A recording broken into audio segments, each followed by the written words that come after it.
I don't know. Microphone check 1 2. Oh, Jesus Christ. Check 1 2 1 2. Check 1 2 1 2. Like I come in like microphone 1 2 check, and then like we already get Al subscribing to the streams. That's a good way to start the podcast. Thanks for the sub. In case people can't tell, like I'm specifically talking to the people who are like watching the stream right now, but in case you can't tell, I got a new microphone. It's this nice little black thing here that I'm basically sucking on right now. And I hope that like the people who listens to the podcast afterwards can also hear a difference. You said that I was a little louder, a little more clear, or? Well, a lot more louder, yes. I do actually notice the lack of pop filter in the sound because there's a little grainy crustiness, but I feel like after a while, some setting tweaking, you'll get it perfect. I don't know.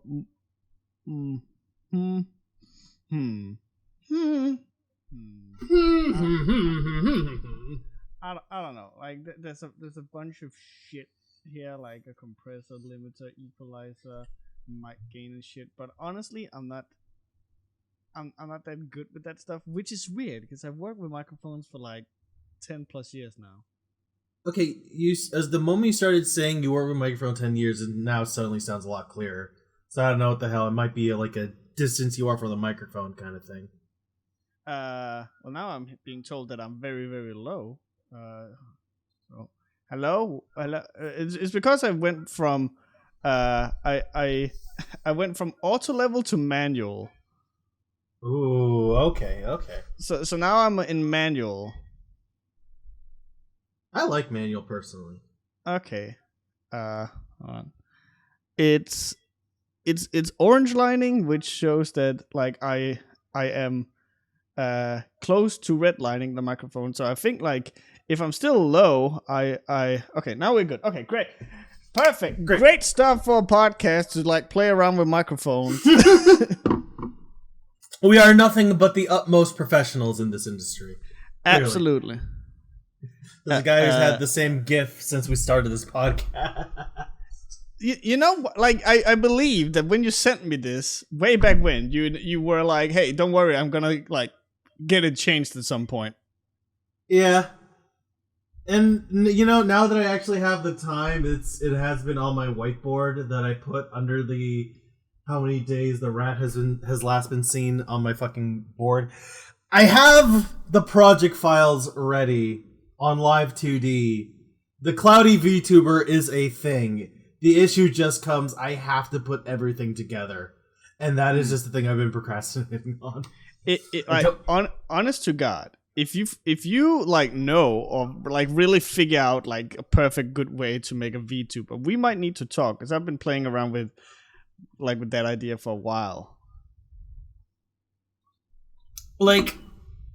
Okay, so here's the situation with that with me. I have watched a couple tutorials on it, and I told myself, okay, this is actually pretty easy to do, pretty easy to understand. It's basically how I'm doing like tweens and shit, and like Flash. It's kind of like, you know, basic computer animation. A lot of it is just like assigning assets to sliders, moving things around, and it's like I could do it. I really could do it. I just need to actually sit down and put the pieces together.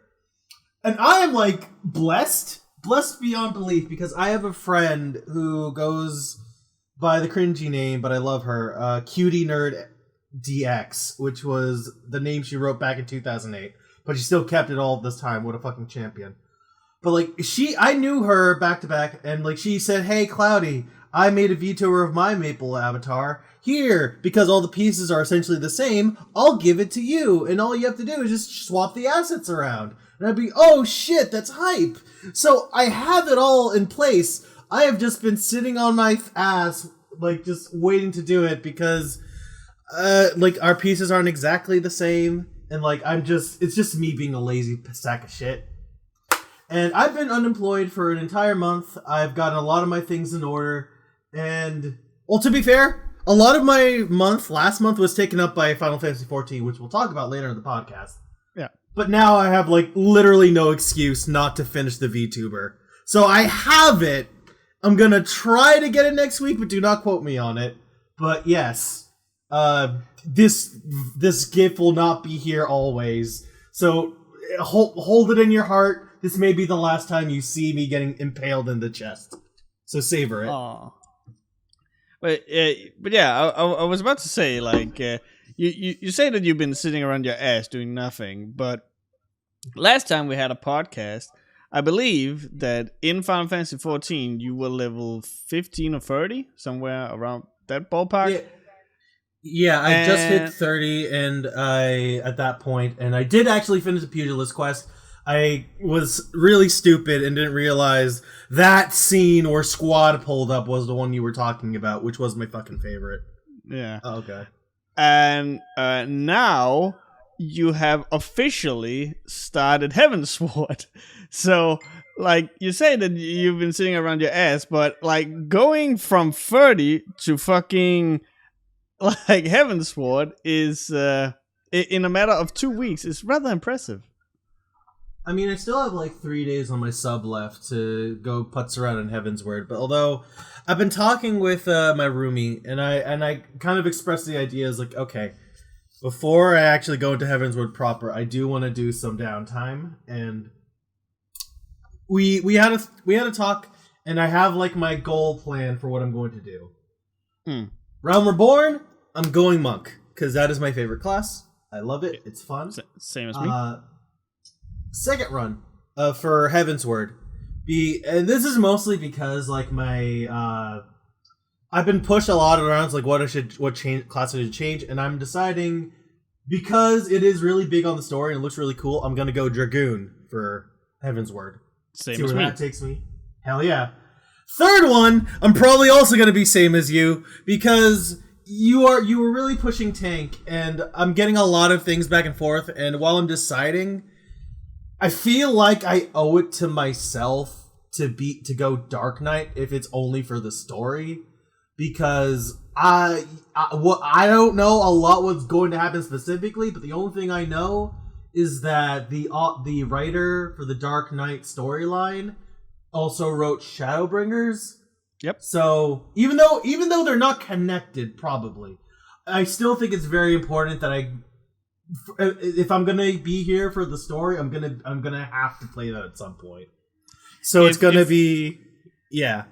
If rumors are to be believed, the entire thing is that she was in charge of making the Dark Knight storyline, and everyone in the office and players were like, "This is such a fucking standout in terms of quality," and everyone was just like loving it, to the point where she was asked, "Hey, will you please write the Shadowbringer main scenario expansion storyline?"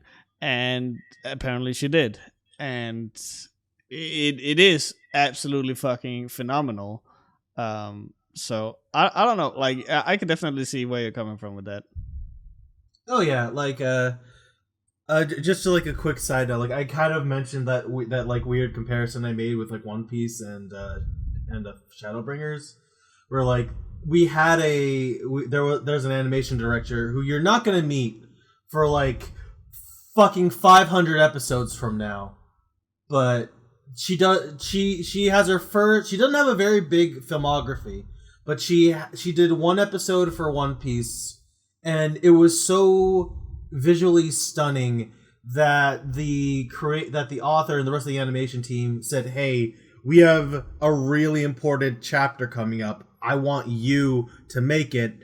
And when the episode dropped, people from all over the fandom basically agreed this was the best episode of One Piece. It's 1,000 episodes. It's episode like 1,000, but it is the best episode that's been animated so far, hands down.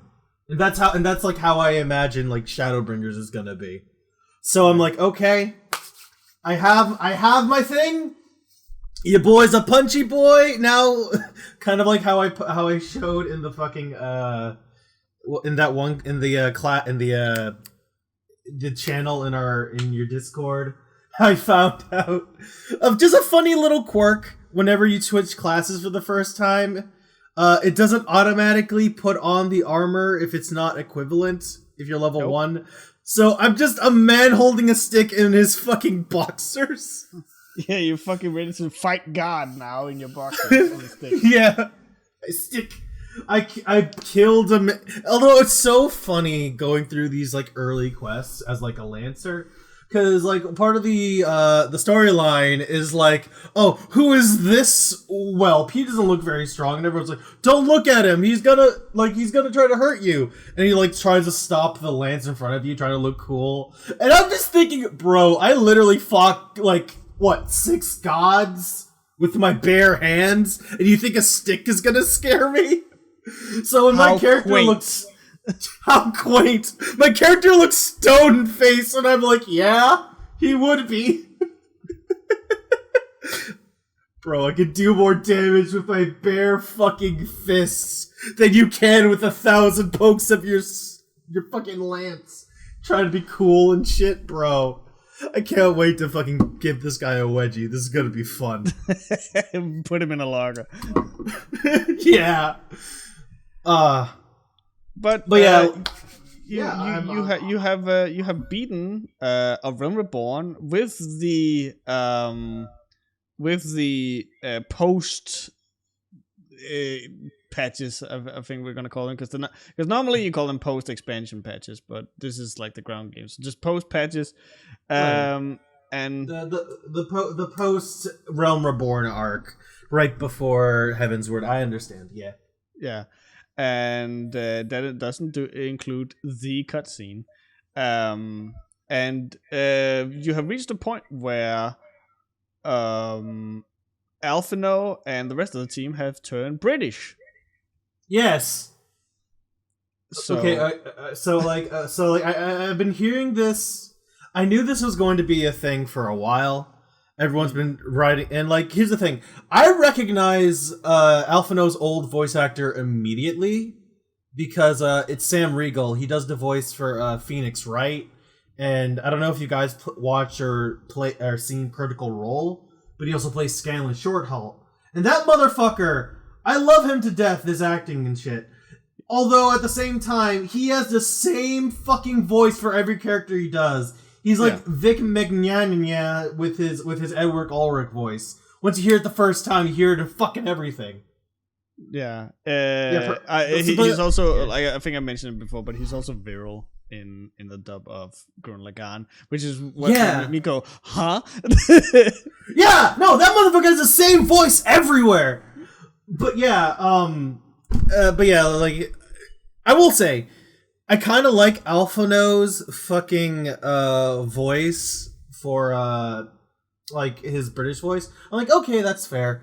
He went from French to British. The name Alphino just makes a little less sense now, but whatever. He sounds a little better.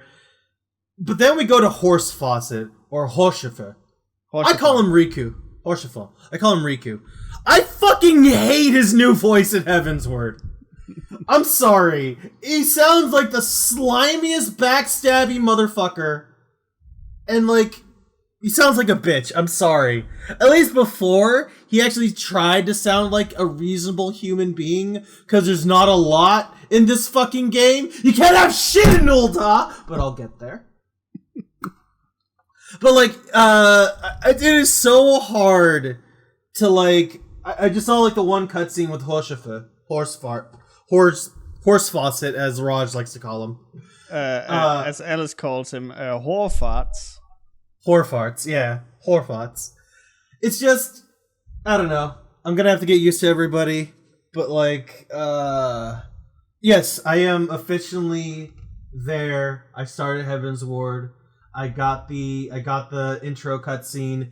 My roommate and I, once we finished Realm Reborn, we watched the trailer. Then once we entered Heaven's Word, we watched the trailer for that. And it's like, ooh, that's really fucking cool. Is Kanye aware of the translation issues with Japanese whore fart?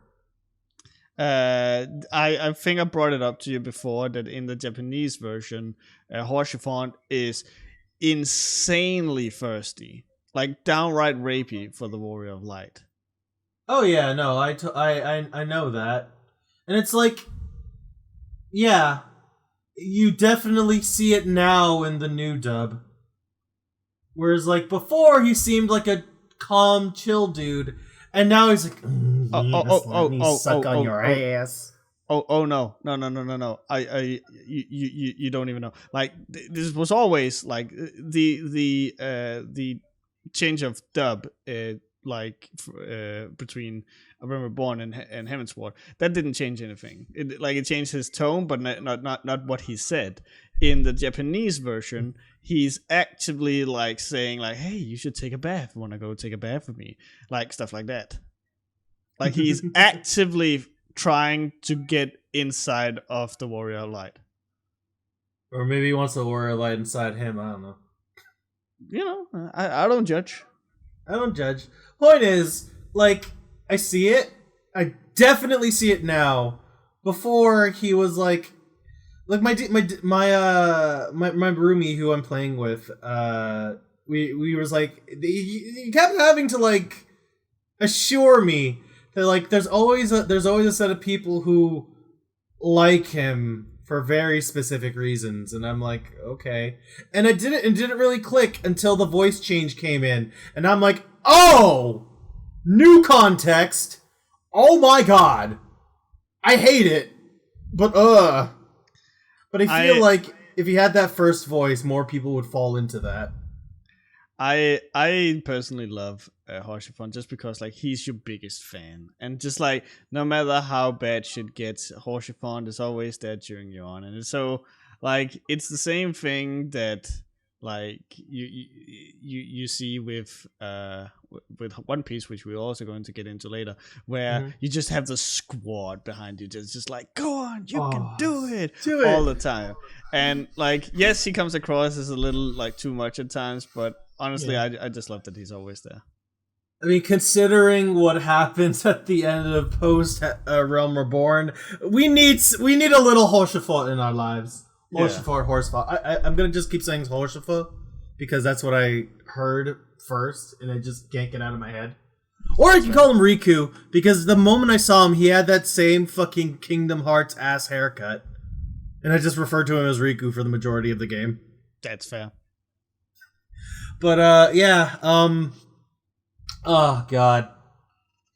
Like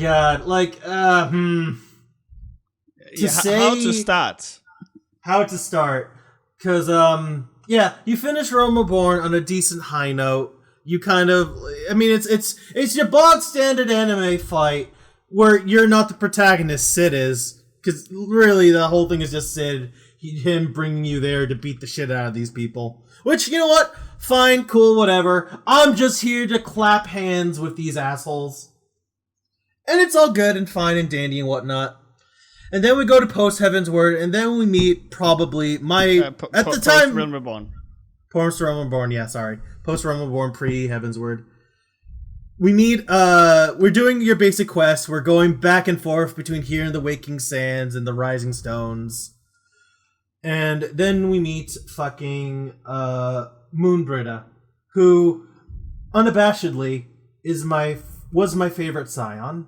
And I have to say, okay, was because of what happens. And, like, I want to just point out, I'm not a fan of the Scions. I thought they're all kind of cute and charming, but none of them really spoke out to me. Like, Thancred being that little, tries to be a cool playboy, but everyone puts him down. That's, like, a fun little gimmick, but that's not here or there. Then we get Moonbrita, a fucking badass Rogadin woman who gets shit done, which I kind of attribute to like the leader of the of Maelstrom, with the other lady whose name I can't pronounce. Merwib, yeah. Just all of these ladies seem to be like my saving grace when playing this game. And I'm like, out of all the science, she actually had answers. We got shit going. We didn't like fought around with our asses of our thumbs. When there was a fucking evil ass man, Asian, I'm still gonna call him an ass man, who breaks into her fucking room. She just like, okay, I'm not talking anymore. She just grabs her big ass axe and fucking tries to chop him. And then we have a raid boss, and then fucking Moon Britta fucking sacrifices her life. And I'm like, I can't believe I fell for it. I never fucking fall for this in any media I watch. Where it's anime, where it's fucking shit, I usually can tell where the red flags are coming. And even when I talked to Ruby about this, they saw the red flags immediately, but I fucking fell for Moon Britta. Damn! Hey, Cloudy, do you not want to hear about her family back home? It's her last day before she retires. I was under the impression that they all already fucking died because of the raid. I might have misunderstood that. Because I think she came from that, like, area that got attacked earlier, and they all fucking died. And I thought, oh, she's gonna be the last survivor. No, she joins them. So without anyone spoiling anything, I demand Cloud to explain the overall plot so far what's going on with the Asians. No. They're all ass men, as far as I'm concerned. They're like... like the... white people. They're like the... they're like the... fucking... Has anyone here read Animorphs? How there's like these little parasite people that go up people's ears and control their brains and shit?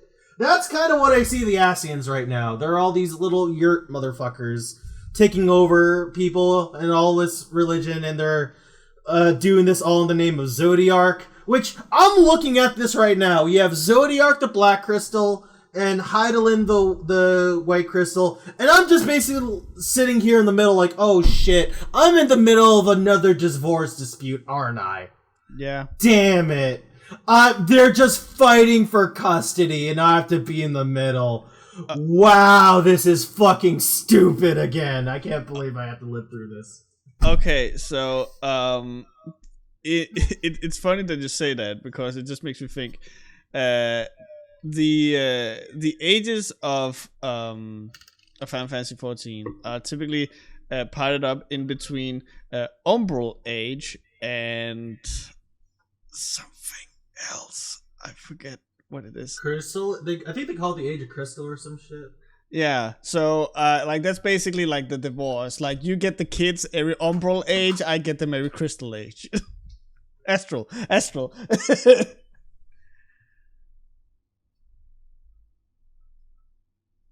Has anyone here read Animorphs? Oh god. No, I like the other title that we agreed upon, because we're going to get to it, because we can't have shit in Ul'dah!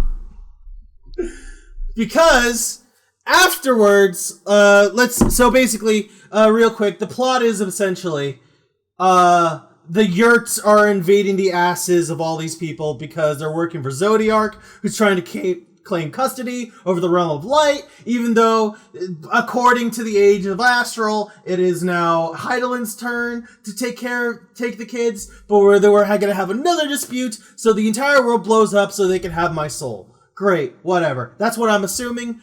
I don't care about any of that, because as cool as Crystal Mommy is, and it was neat that she came in when we were punching the shit out of Ultimate Weapon, I am just a little salty, and I need somebody to explain this to me, because as I was doing like the dragon raid right before my favorite girl died, we got into this thing where this dragon came up and was like, hey, I'm gonna just remove this blessing off of you, and now that you don't have your blessing, Moon Britta has to give up her life to make sure you seal away this Asian. And I'm like, as far as I'm concerned, the dragon is the reason the Moon Britta fucking died. So now I'm just full on board with, dragon genocide.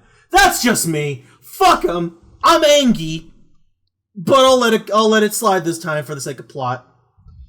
I'm really not a fan of Ishgard. I'm really not a fan of any of those fuckers, because they're like those...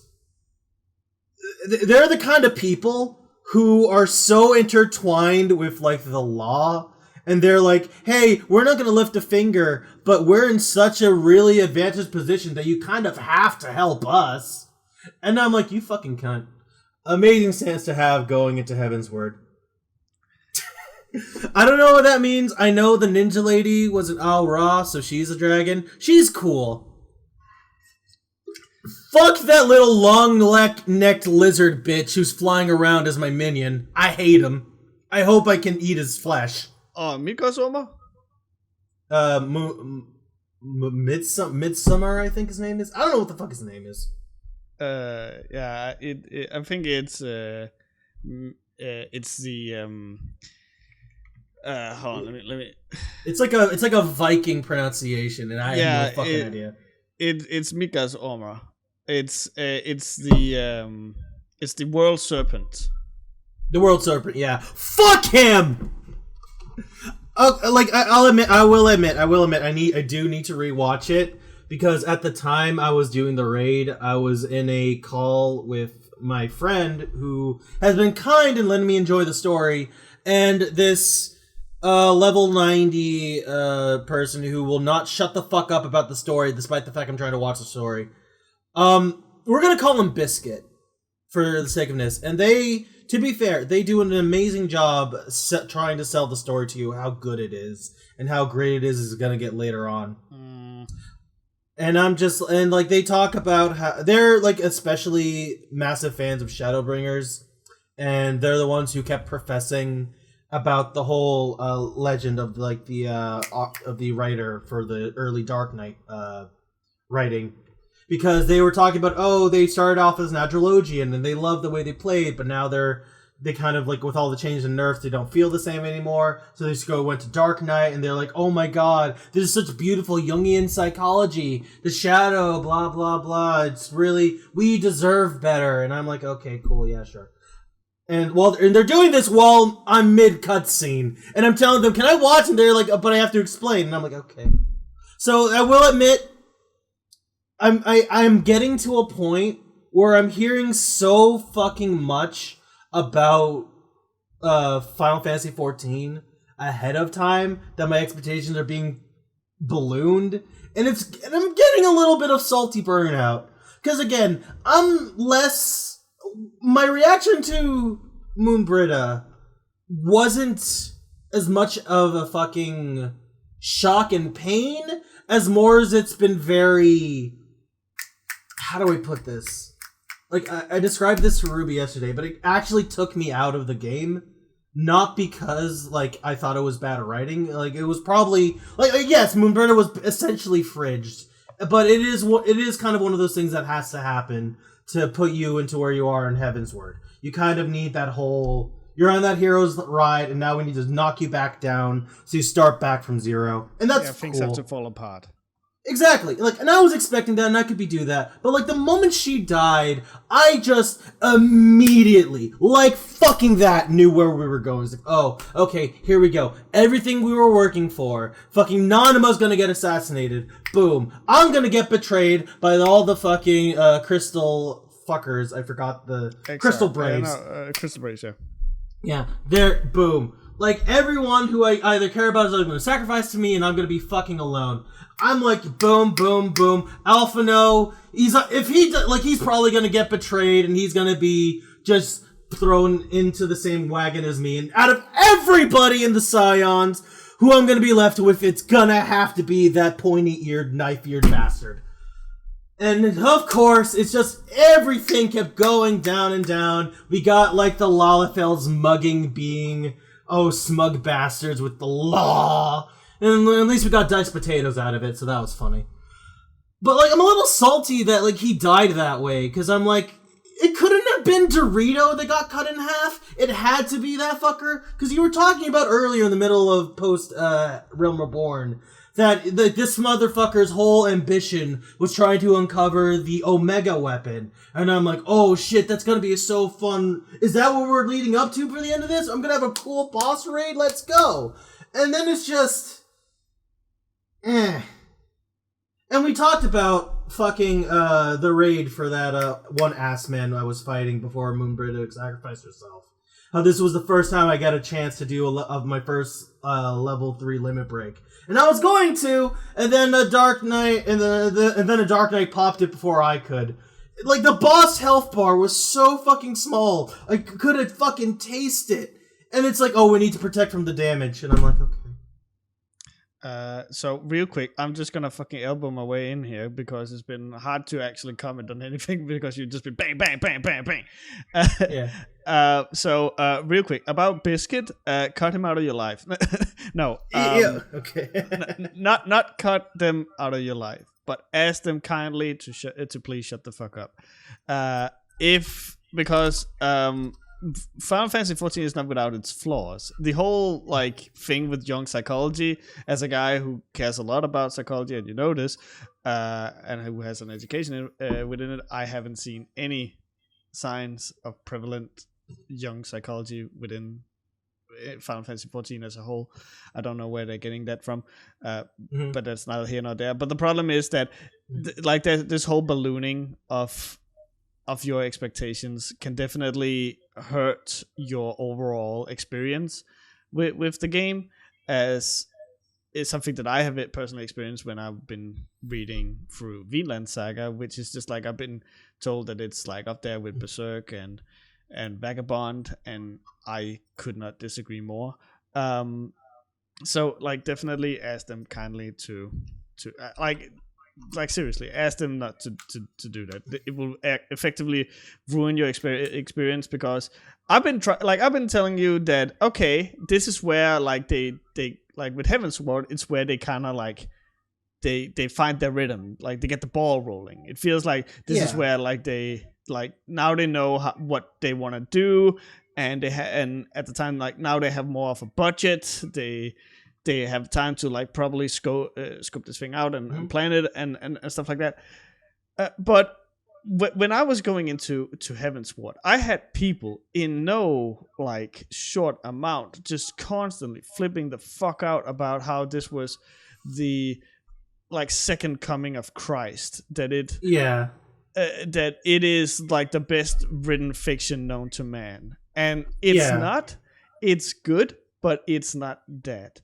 And people need to fucking calm the fuck down. That you have all these like that you could predict where the end of the Realm Reborn what was gonna end. Like I'm not gonna say like you won't be able to do that with Heaven's Sword, but at the same time, I still think that Heaven's Sword and the post content for it does a lot of like really good stuff, but it is so dangerous to just like overhype it. So I would definitely like say like take it from me. It's a really good expansion. It has its flaws. It can get a little long in the tooth, but ultimately I really like it. I'm not gonna sit here and tell you it's the best thing ever.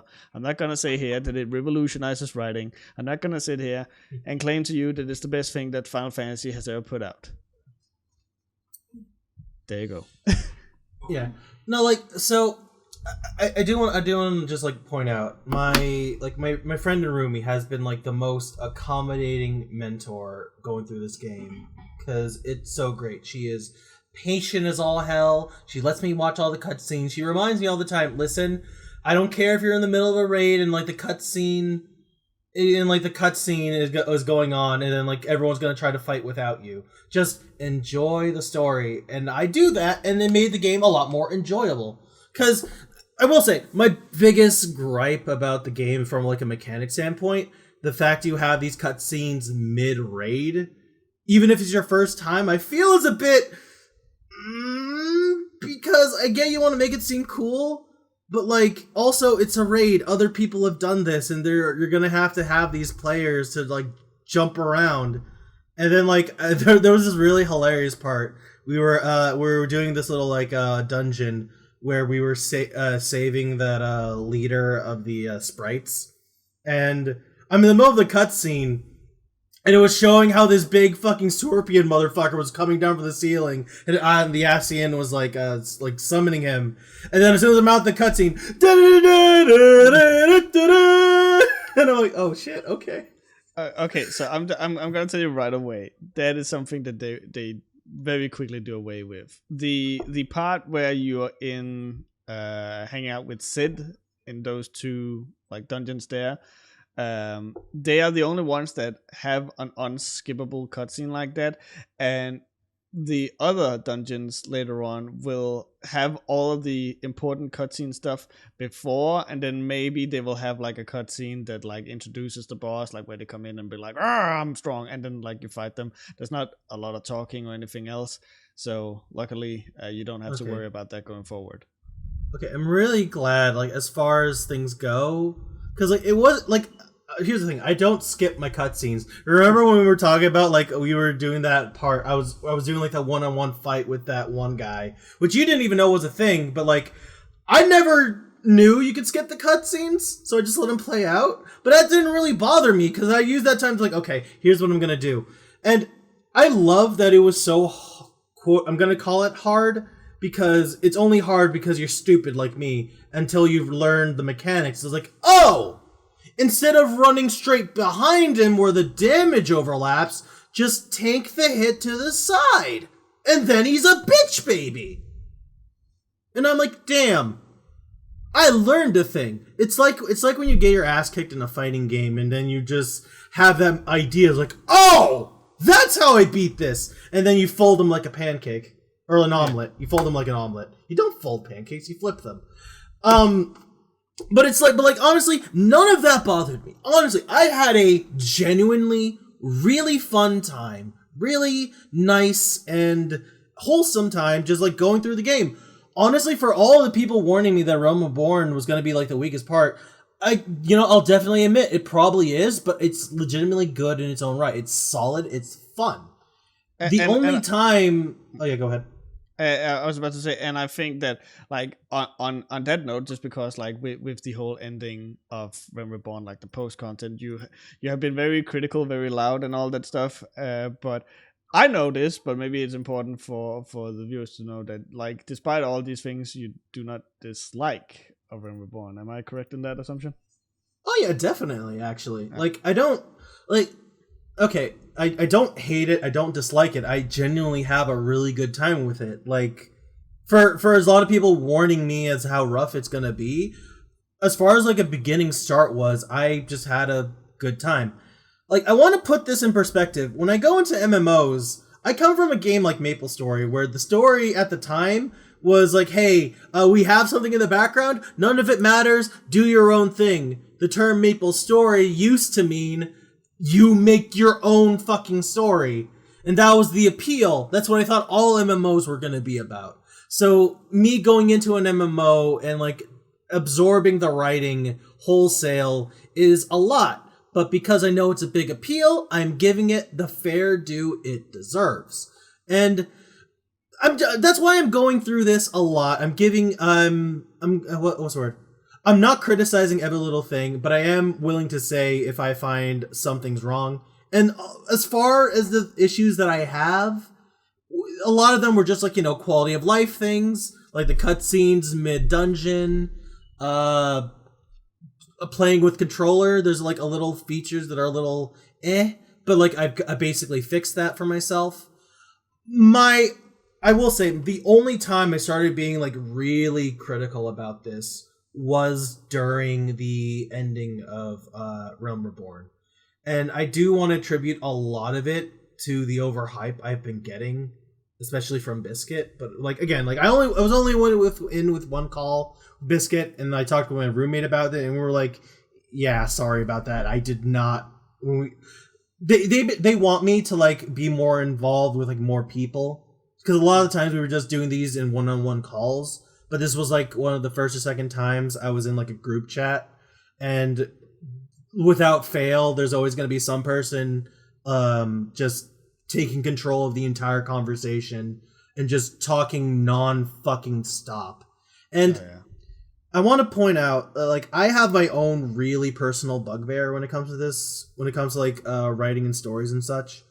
And the biggest thing I have is people confusing misery for good writing, because like they take the whole grimdark thing and like miss the forest for the trees. because what's the best way I can describe this? You know how Berserk, it is one of the best written stories of fiction, period, right? Mm-hmm. But you also have a lot of people who misunderstand it to the point it's painful, where they think it's the best story because at the surface level they see all the blood and gore and like torture and sin and all this nasty shit going on, and then he's like, oh my god, that's so mature and adult, oh fucking hell. And then it's like they're not reading into any of the themes. They're not seeing Guts' humanity or willingness to struggle. They just see him killing people. It's like, oh yeah, that's so cool. Yeah, that's the exact same vibe I got at the end of Realm Reborn. After all the hype, all the talk, all the explanations. When I saw everything tumbling down, I'm like, oh god, is this what I'm in for? I think that like that was what the issue was with a lot of Game of Thrones, which was like, oh, it's so cool because it's so mature, because there's this entire scene where people are talking where a girl is literally getting fingered in the asshole in the background, and it's like there are way too many people who equate the thing that where if you have an emotion, that is immediately just like good writing, but. Mm-hmm.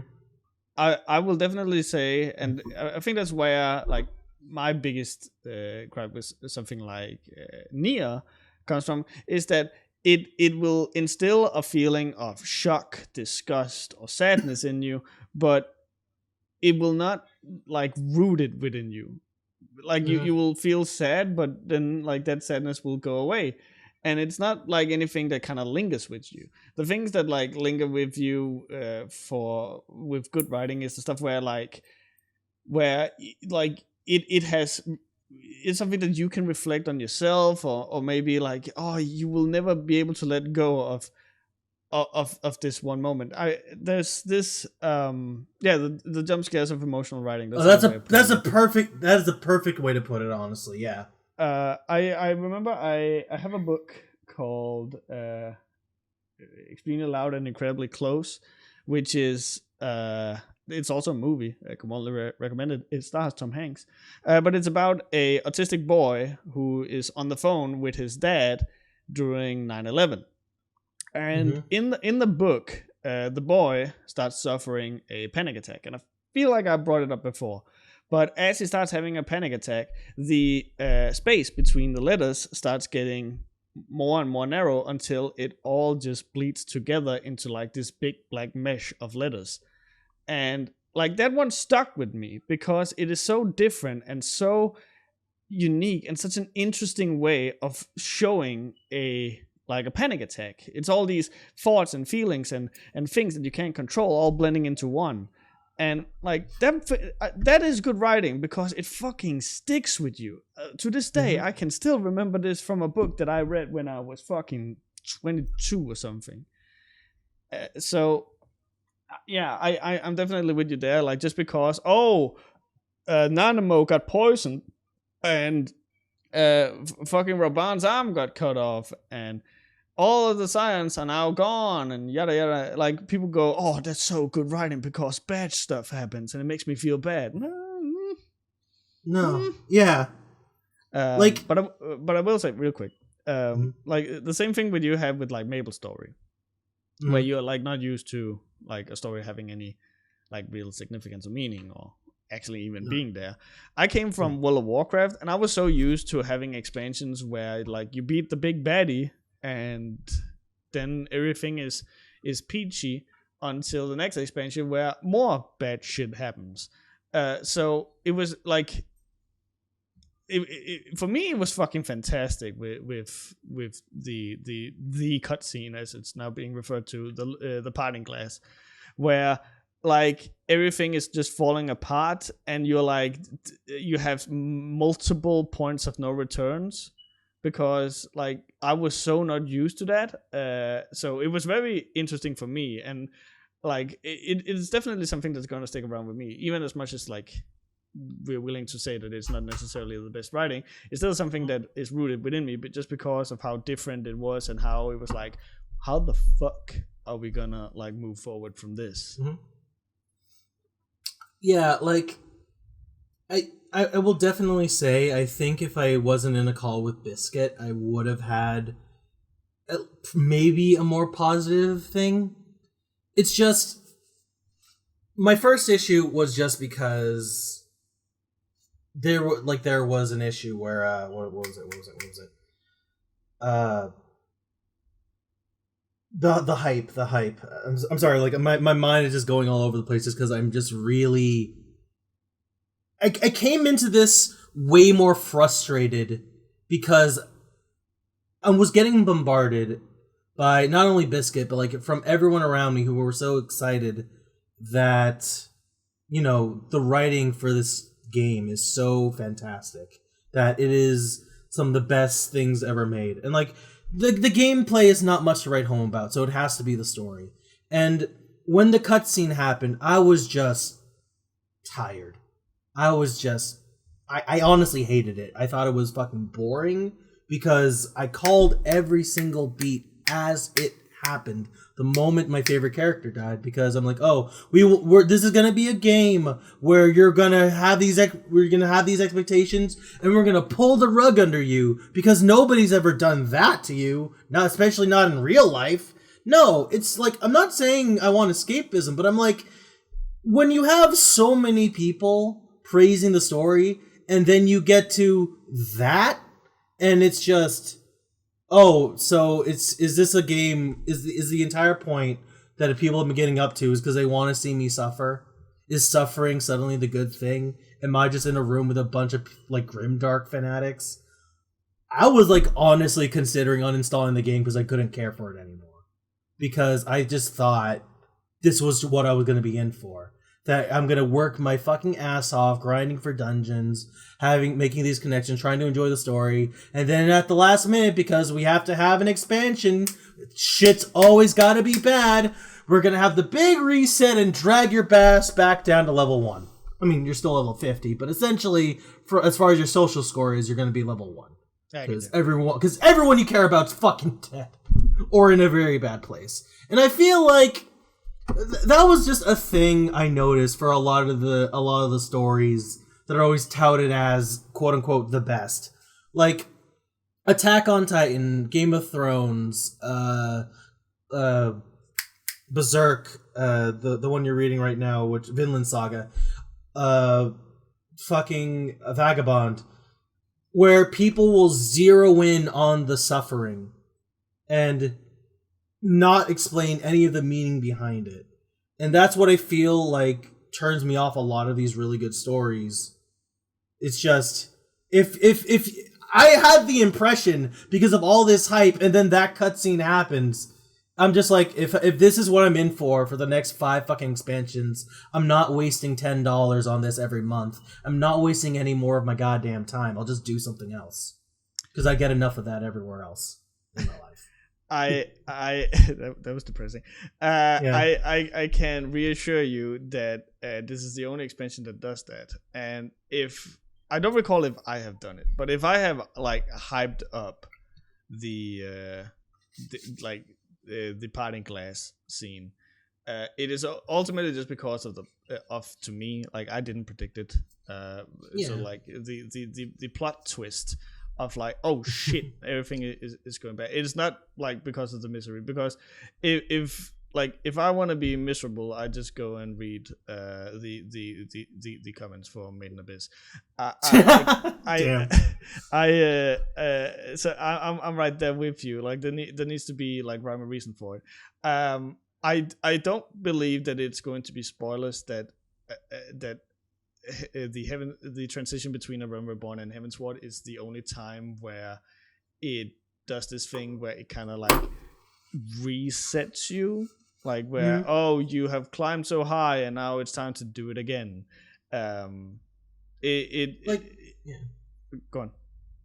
Like, while I do understand that, I also like, it also took me out of it when this whole thing was going, where mechanically this couldn't be a point of no return.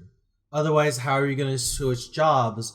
I'm still a private of the fucking Immortal Flames. So how am I supposed to go through that quest line if I'm barred from the city. And you know what? They do a cute little thing. I actually walk into the Chamber of Rule to see what the fuck was going on. And I find out, like, there's a bunch of Crystal Braves standing around, and they're like, yo, bro, what the hell are you doing here?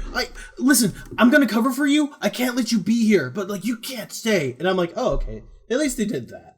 Yeah. And it's like... I was of the exact same mindset, like, okay, let me just go back to Ul'dah. Oh, wait. Yeah.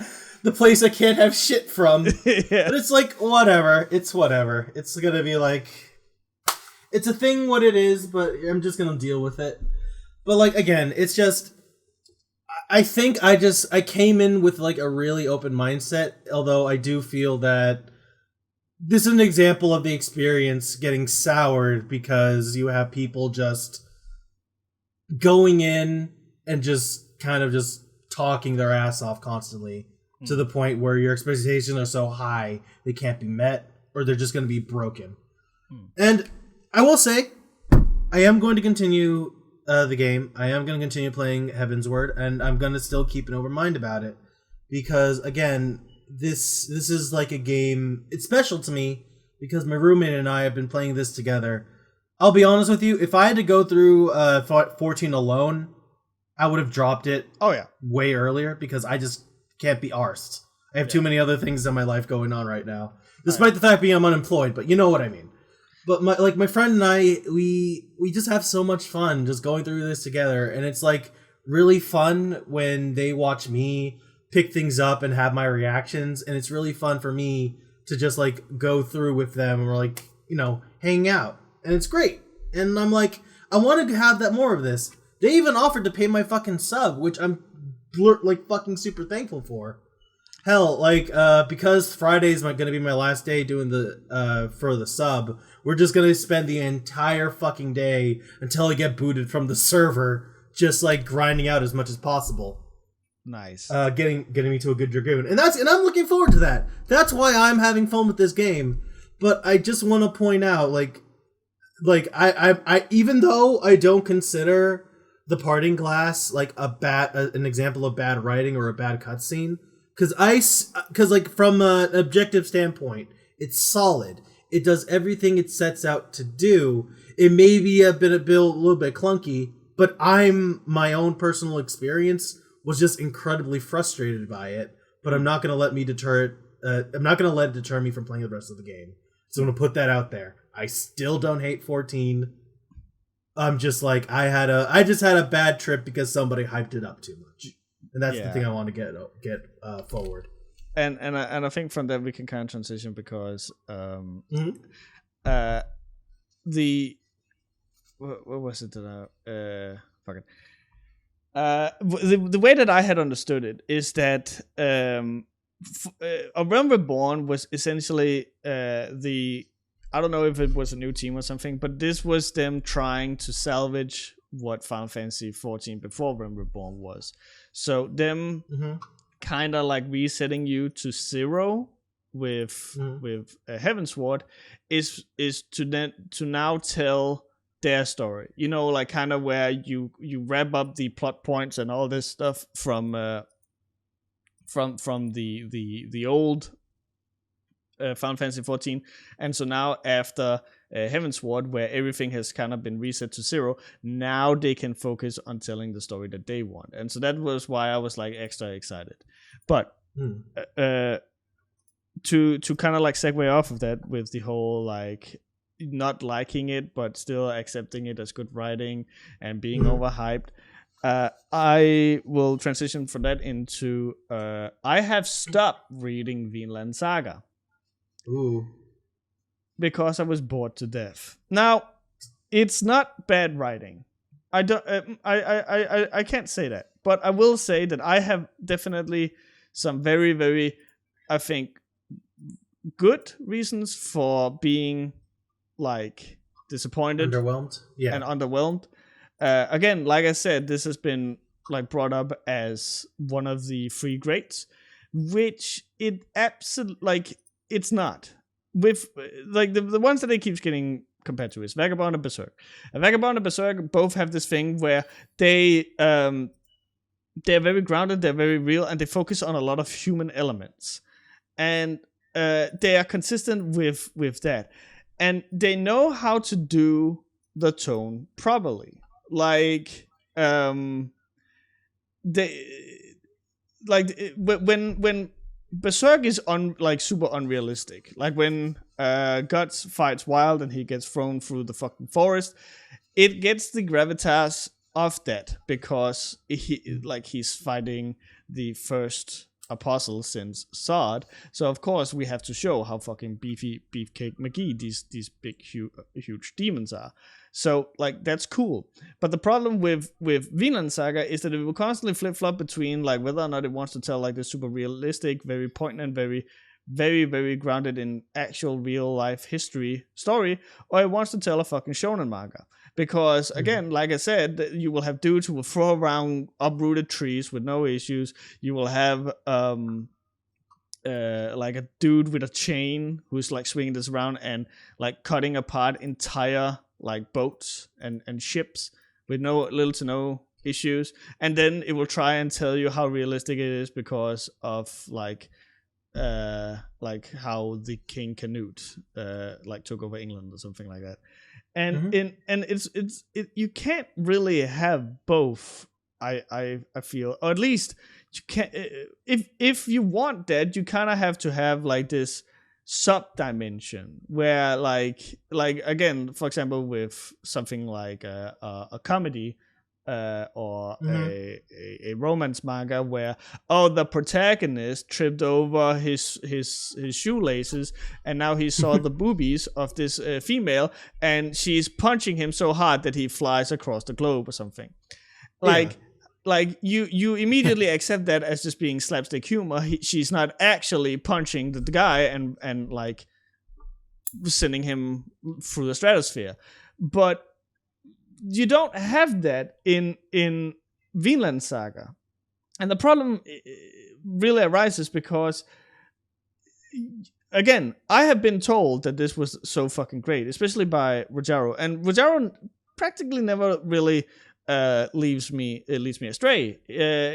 Like, I have some issues with Chainsaw Man, which is like his bread and butter. But ultimately, I really fucking like Chainsaw Man. I fucking adore Chainsaw Man. But we've had some issues in terms of like pacing and conveyance and stuff like that. So like he practically never steers me wrong. But he was like, "Oh, this is so fucking great! Oh my god!" And then I read it, and it's like I get what it's doing, and it's doing something really interesting that I really wholeheartedly commend, because it's essentially going, like, let's say that you have a movie where the protagonist goes on all of these big adventures, all for the sake of revenge, and then he does the revenge, and now the story begins where the person then has to deal with life after that.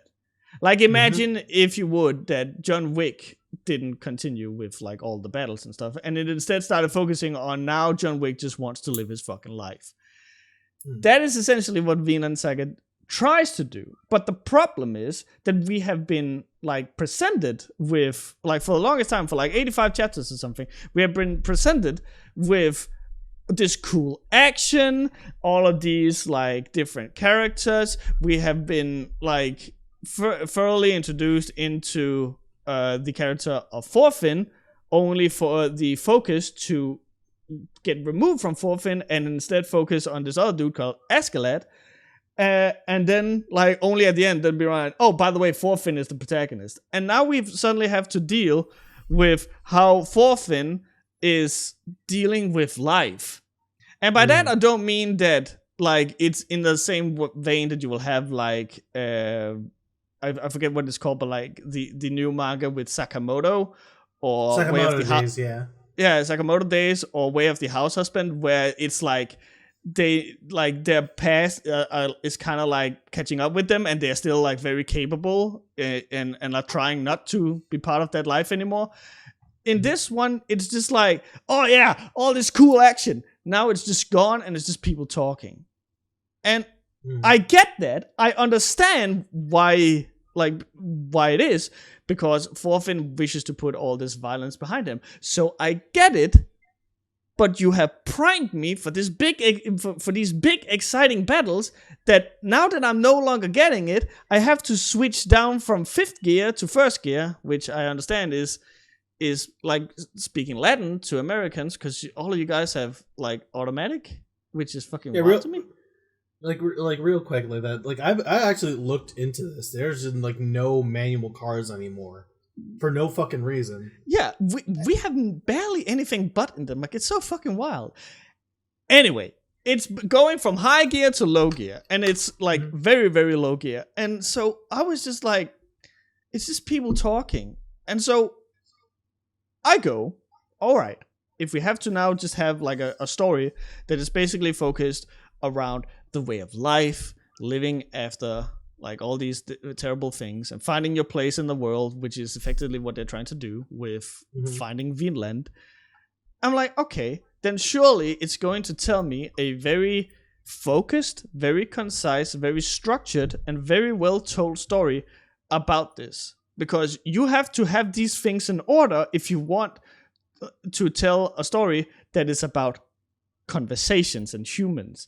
You can typically hide like plot holes and stuff away by making cool action shots and shit.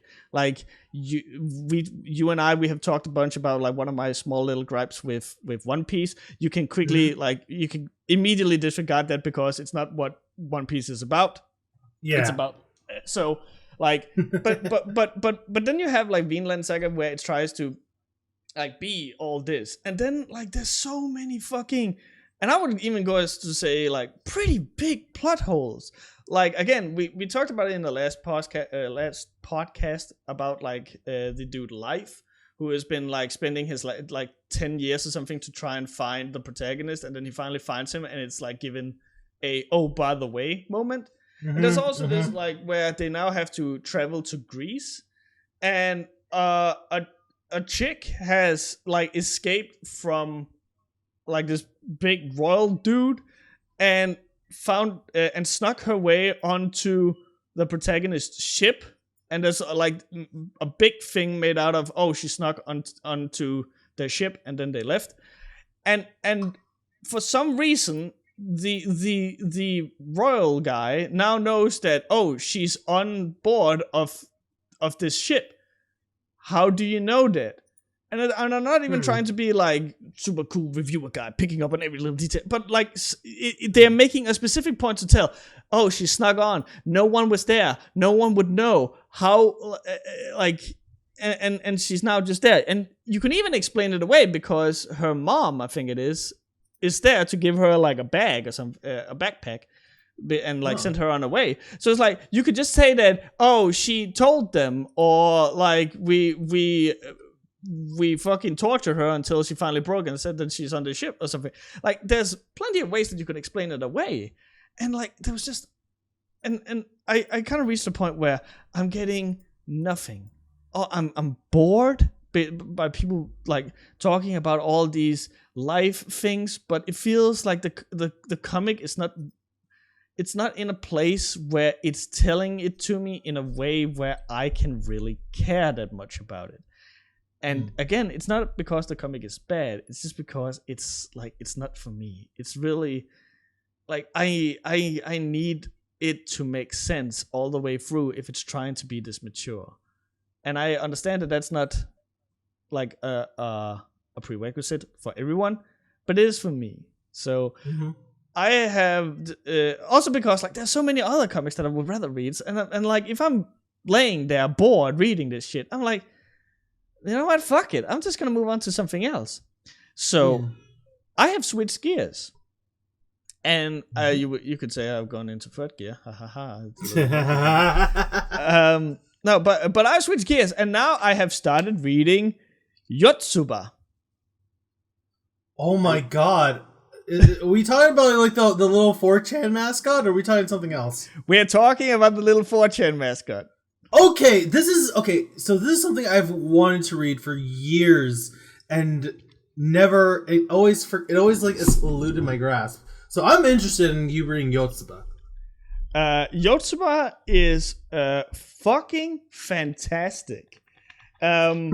it's like the prime example of what I've just been talking about, where like you kind of have to, like the way that a comic presents itself kind of gives you like a rule set of of the mindset that you have to be in when reading this. Mm-hmm. And Yotsuba is very much like, fuck it, have fun, my guy. And and it is rare, and I'm not even trying to be like, oh, I'm such a dark and brooding character, because like, you know me, I will laugh at fucking everything. But it is rarely that I read anything, and I think that it's the same case for many people, where you're on your own, you're reading something, and then you actively laugh out loud. That rarely to ever happens. It does that with Yotsuba. Holy fucking shit, I have fucking been in stitches several times. And it's just fucking fantastic, because I don't know who the writer is. I can't recall. I believe they also made Atsumaya Daio, whatever the fuck it's called. Yeah. And like that too is like this whole thing of just like, hey, it's just fucking life, bro. And but the thing that I'm fucking like dumbfounded about is, and it's actually very impressive, is how the writer has managed to perfectly catch how small children, like how their mindset is. Like when a little child sees, for example, a dude with a big head. If an adult sees a dude with a big head, it's like, well, okay, that's a big head. But a child would go, oh my god, can you imagine the size of the beanies they need, or the helmet? Like their brain goes like this completely weird direction, and Yotsuba manages to catch that every fucking time. It's like, yo, where does this man get his fucking helmets from? Yeah. Like there's this one dude called Jumbo who is very into one of the neighbor girls, and so he's like, oh, there's this firework festival. Yotsuba, go and ask her if she wants to go to the firework festival. And so Yotsuba goes in there, and she's like, hey, do you want to go to the firework festival? And she's like, oh yeah, I'm going there with my friend. And like there's several frames where Yotsuba just looks at her and then like beams that smile that you know from her. And then she goes, okay. And then she returns to Jumbo, and she's like, oh yeah, she's going, she wants to go to the firework festival. Because, again, she said yes, that she wants to go there, but like with someone else. She does not like pick up on the little fact that like Jumbo is asking if she wants to go with them. But the way that she perceives it is more like, does she have an interest to go to the firework festival? And so like the day after, when they go to the firework festival, Jumbo is all like dressed up. He's ready to like really charm his way into this girl, and she's like not there. And he's like, Yotsuba, I thought that you said that Asaki is like going to the firework festival. And Yotsuba's like, yeah, she's going there with her friend. And Jumbo's just like, oh no. And like, it's so heartwarming, so wholesome, so funny, so interesting. Just like, it honest to God feels like perceiving the world through the eyes of an innocent toddler. And then every now and again, you kind of like sneak in these very emotional moments. Like Yotsuba doesn't have a mom. We don't know, like as I'm reading it now, you don't know who her mom was, why she doesn't have a mom, why they moved, and all these different things. But then you will have like moments where Yotsuba is out in the rain, and the neighbor is like, "Oh no, get inside!" And her dad is like, "Nah, man, just fucking play around out there." And so he's like talking with the neighbor girl and going, "Yotsuba is the kind of girl who will just like find happiness and join anything. Yotsuba is invincible." And just like when I read that and the way that it's presented, and you just see him talking about this while this little girl is out there being like happy as she can be with her arms in the air out in the pouring rain, I'm just like, yeah, man, Yotsuba is fucking invincible. It's that thing where I mentioned, or like a long time ago, where the best place to get good emotion, to get that perfect balance for dark shit to hit you, is in a comedy. Because when you have that liberty and you juxtapose it, it just fucking hits so damn hard. And I knew about like Yotsuba very like on the From the outset, I knew that it was like a comedy, and it was going to be sneaking any of these moments in. I've never heard anything specifically though, and it's just hearing it for the first time is getting me all sorts of pumped. It's just really fun. I'm having a lot of fun with it. Every time that I read it, there's a new scenario where I'm just like this is the fucking best. So yeah. It's very different from Vinland Saga, but again, this is a thing that Rosh suggested to me, and I'm having a ton of fun with it. And it's a great addition to what I'm also currently consuming, which is One Piece. I have been on a massive, huge One Piece binge. Yeah. I don't even fucking recall how many episodes are in between where I am now to and Thriller Bark. I believe you started started at the end of Skypiea, I believe, and then you kind of like zoomed your way. Like you're on like the last stretch before the time skip, so I think that's around 200 episodes, I believe. Yeah, probably. So it's great. It's fun.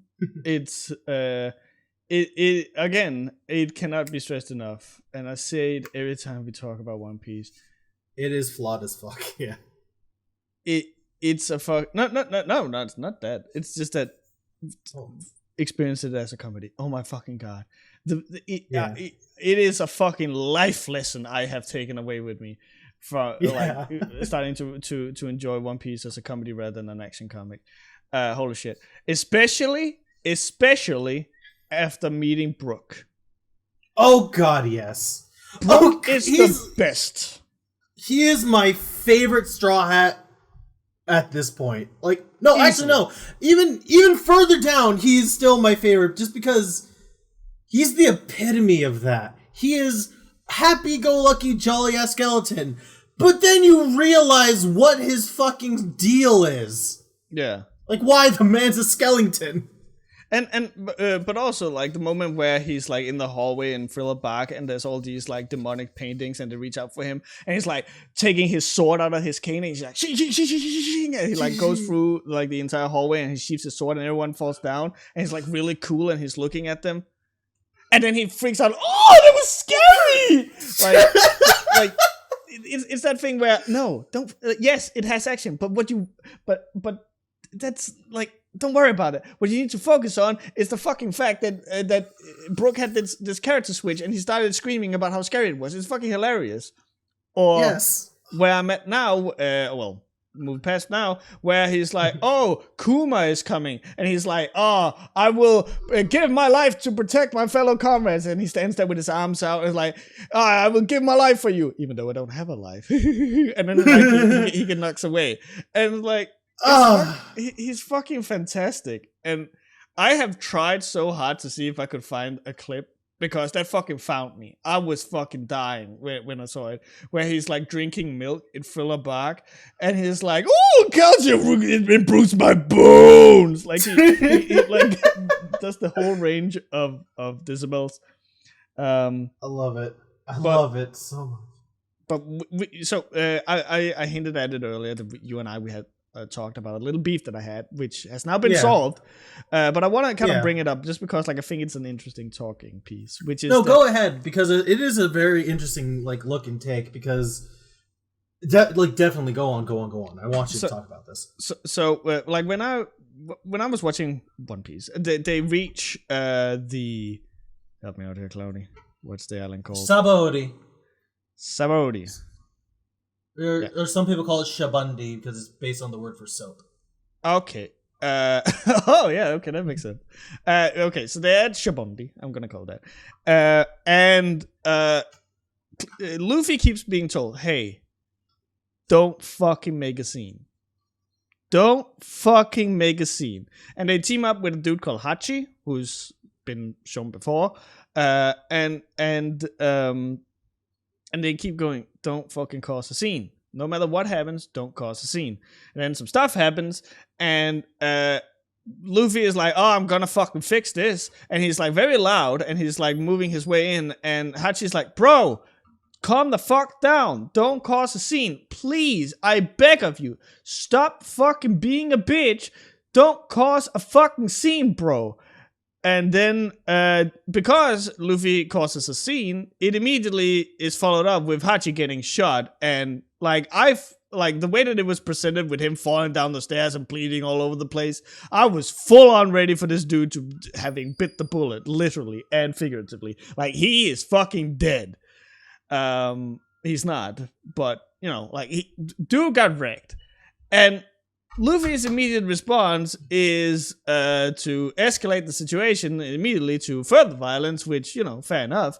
But this was where I kind of had like a thought, which is that I would have appreciated, and again, it gets fixed later and we'll get to that, but I would have appreciated if Luffy at any point started being a little like self-reflective that, oh shit, my careless nature has gotten like people very, very badly hurt.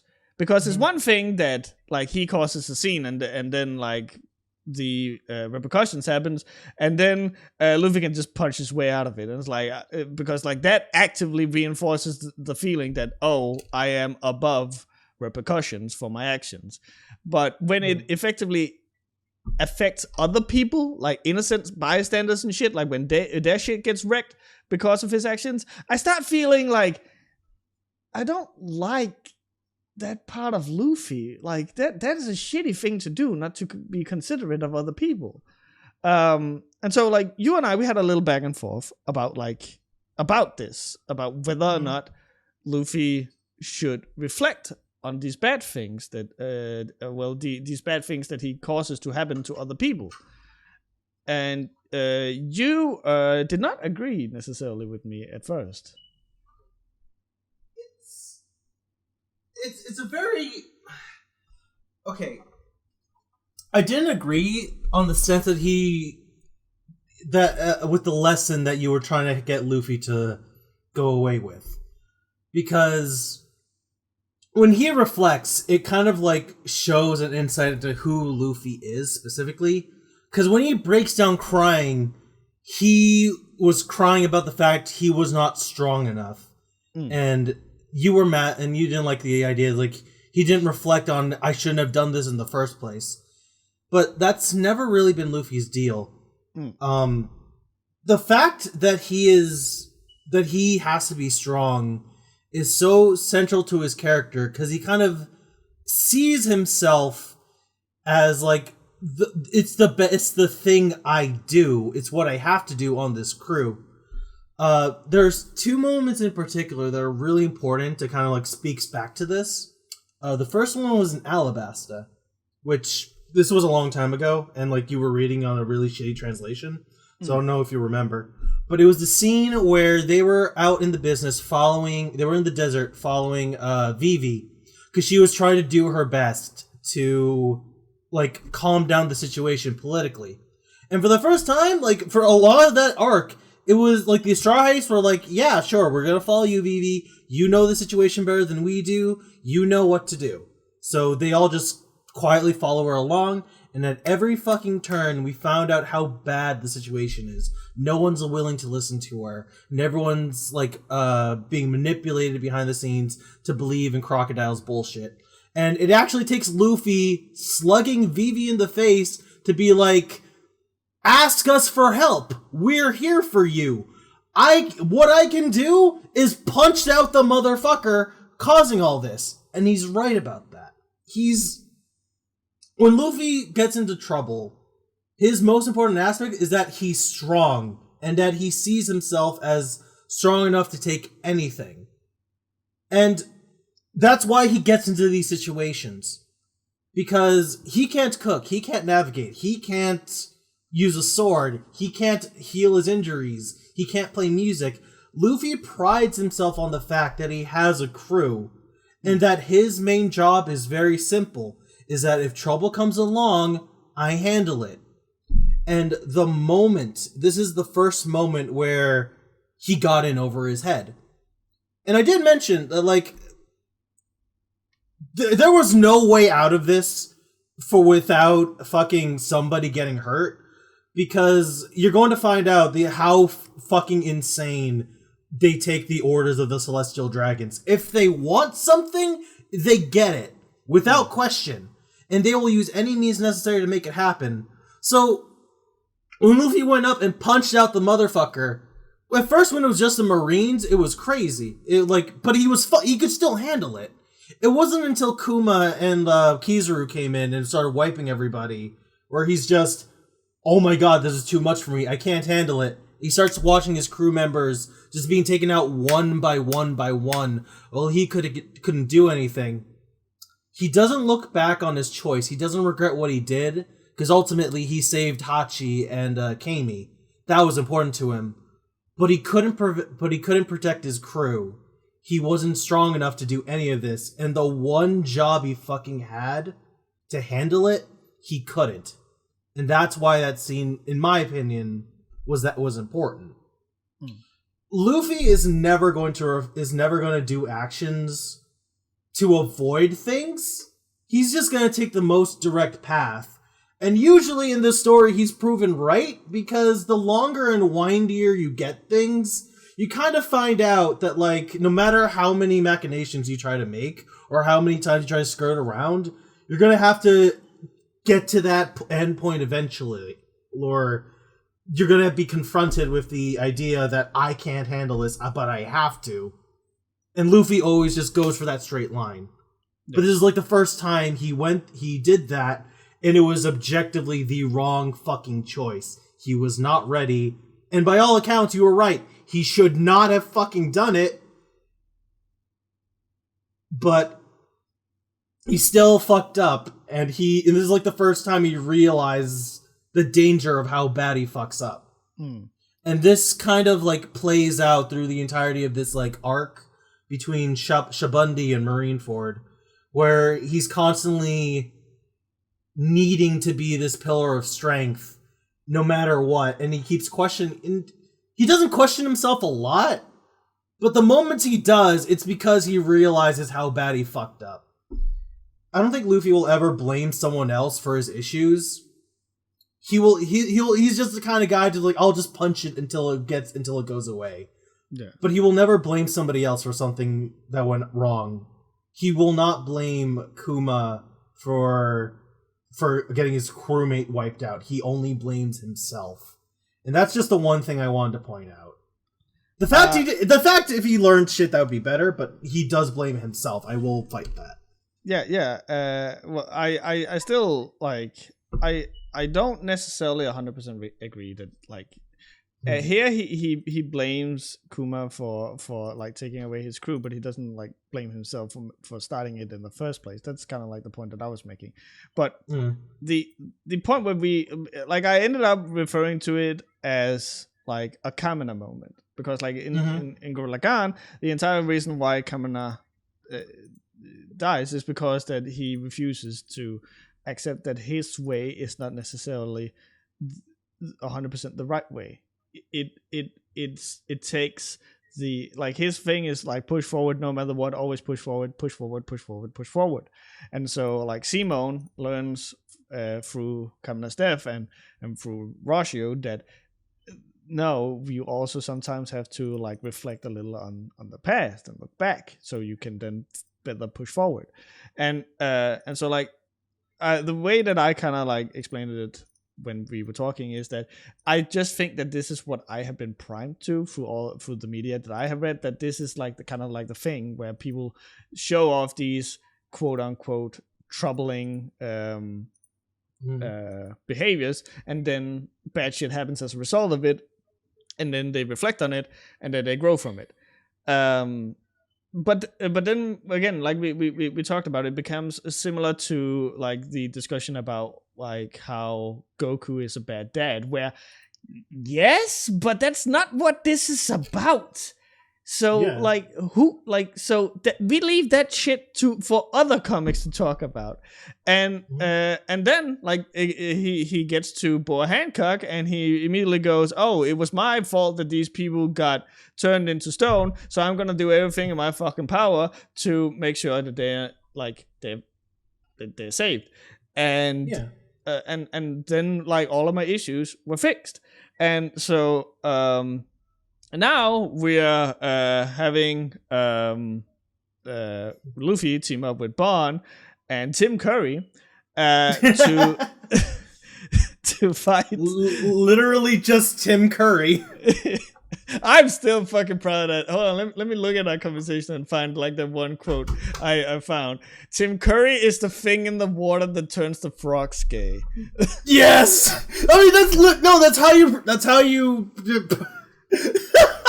I love that. That's literally how you describe his character. He's just Tim Curry that makes frogs gay. Yeah.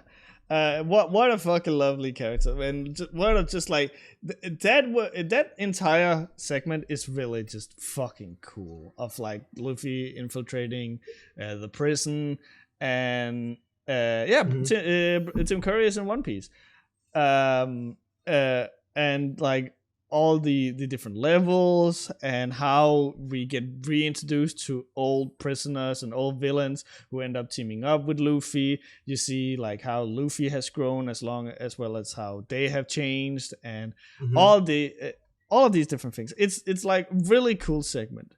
The only problem is that I have been spoiled. Yeah, you know what's coming. Where's my brother Ace? I know that quote, and now I know why I know that quote. I haven't gotten to that point, but I think I know what's about to happen. So for now, I'm thoroughly enjoying it, and again, I'm getting kind of excited because both you and my friend Sebastian, who's also like huge into One Piece, are all going. You're very close to the time skip. So that excites me because again, I'm still fucking dumbfounded by it that One Piece is this fucking old, and I have somehow 100%, despite being on countless fucking message boards, on my own fucking Discord, on like I am terminally online and all this shit, and I have somehow managed to not get spoiled a single fucking time on how my boy got the X on his chest.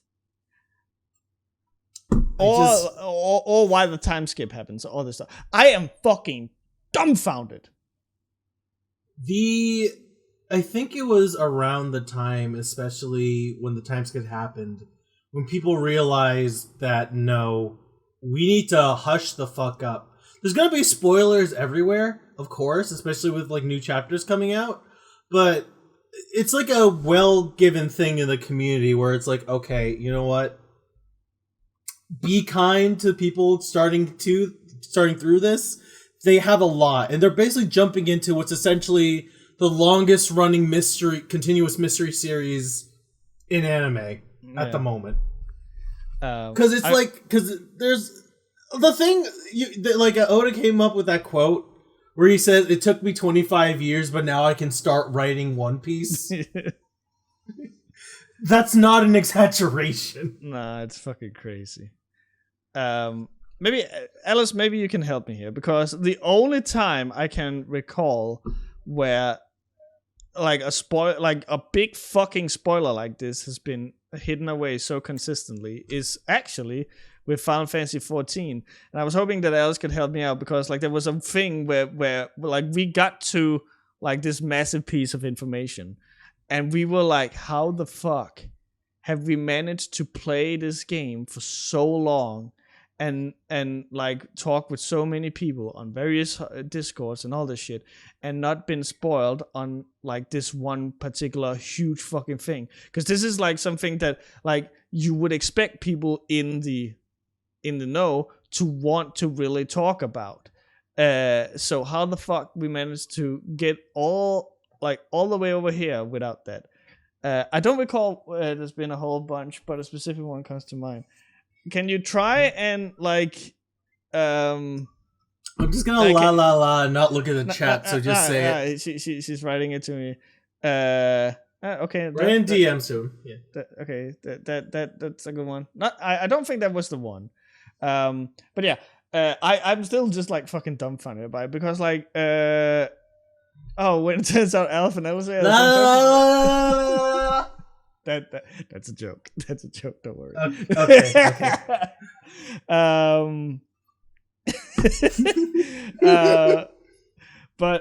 No, and it's really interesting because like you have something like God of War. I remember when that game came out, and like I was fucking live streaming it almost fucking daily and like recording it. And by the time I reached the end, I had not been spoiled on it, but several other people had. And it was like, it hadn't even been a fucking week. So for this old, and let's not mince words here, One Piece is fucking old. So this is ancient. It's 25 years. This thing is old enough to buy a house. Like, it's old enough to rent a car. Shit. Yeah, to own a fucking weapon and buy alcohol. Like, this thing has a pre-established job. It has a wife and kids by this point, and I have not been fucking spoiling this thing. It is fucking insane, and I applaud the One Piece community for it. Really, like, seriously cool. So I can't wait to figure it out, because this is like I think it's like the only untouched territory for me in anime where I don't know what the fuck that is and why. So I just wanna do one thing to try to temper your expectations. The last arc before the time skip, it is dense. It is fucking dense, where every name, every line, every hint is gonna be significantly important for the end of the story. And that is not an exaggeration. And a lot of fucking shit happens at the same time. And there will be a moment where you're going to get the answer you're looking for, but you have to be paying attention, because it is a blink and you'll miss it. Like, everything in that arc is blink and you'll miss it. All the most important shit that happened in there, all the moments, blink and you'll miss it, because there's so fucking much going on at the same time. It's actually a fucking mess.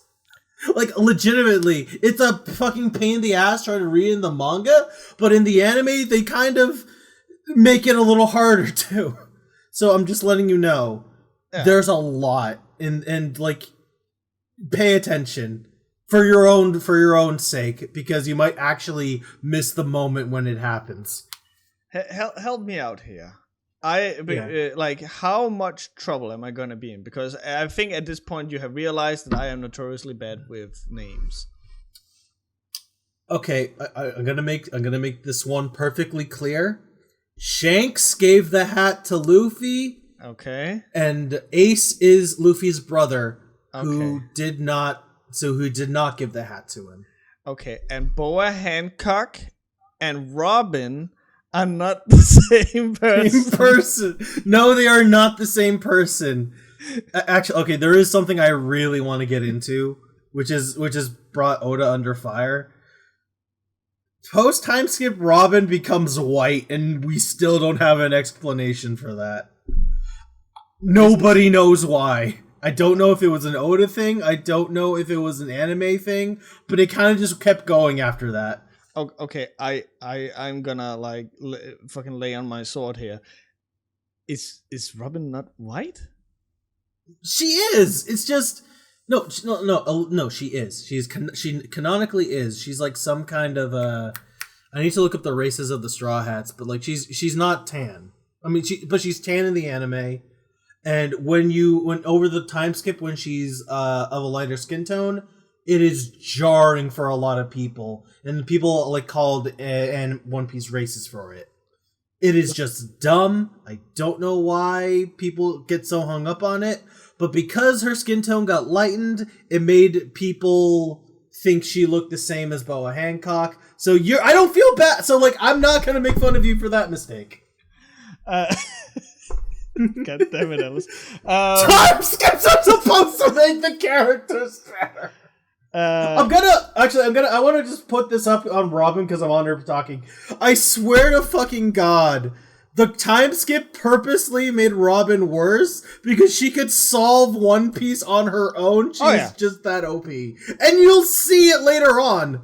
Right now, they try to make her... I swear to God, Oda made her weaker because she could, like, solo everybody. I love her.